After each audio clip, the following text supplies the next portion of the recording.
Next this evening, the woman from Ealing who sailed into the history books at 70 years old.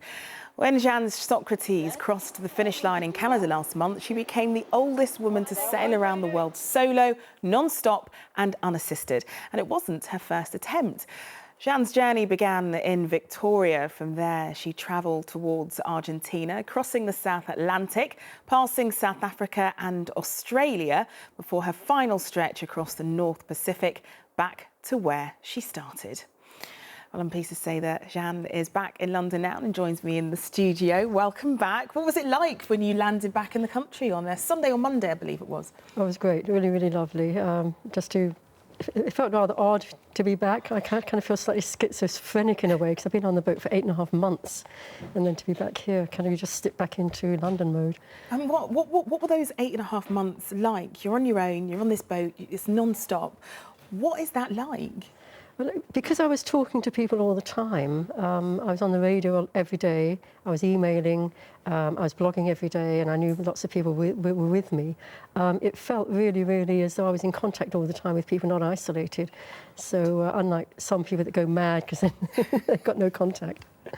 And so what was it like also for you in terms of memorable moments? Is there any particular memorable moment? Yes, climbing up the mast was definitely the worst part of the journey.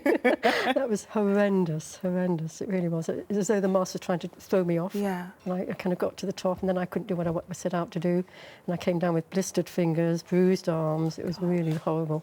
Yeah, I mean, were there any other potentially dangerous moments that you came across on your travels? Well, I was fairly lucky over the storm side of things because obviously this is the third time I'd been in the Southern Ocean. Yeah. So in a sense I got to know it, if you like, and I knew when I was expecting storms or when the wind was going to change violently. And talking of waves and storms, we're actually looking at some video now that you shot whilst you were on the boat.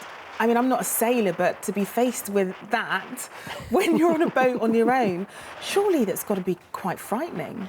Well, actually, that was a normal, ordinary day in the Southern Ocean, in fact.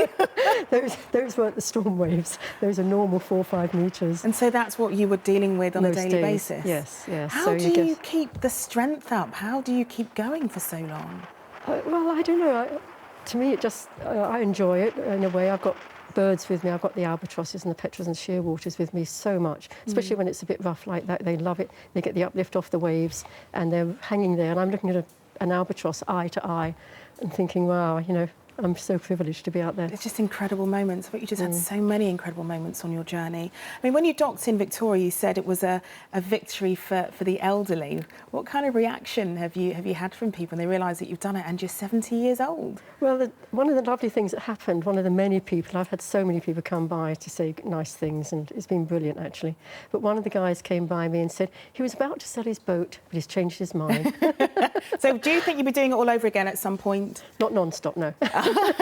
Well, Jeanne, thank you so much for joining us. Thank you very much. Thank you.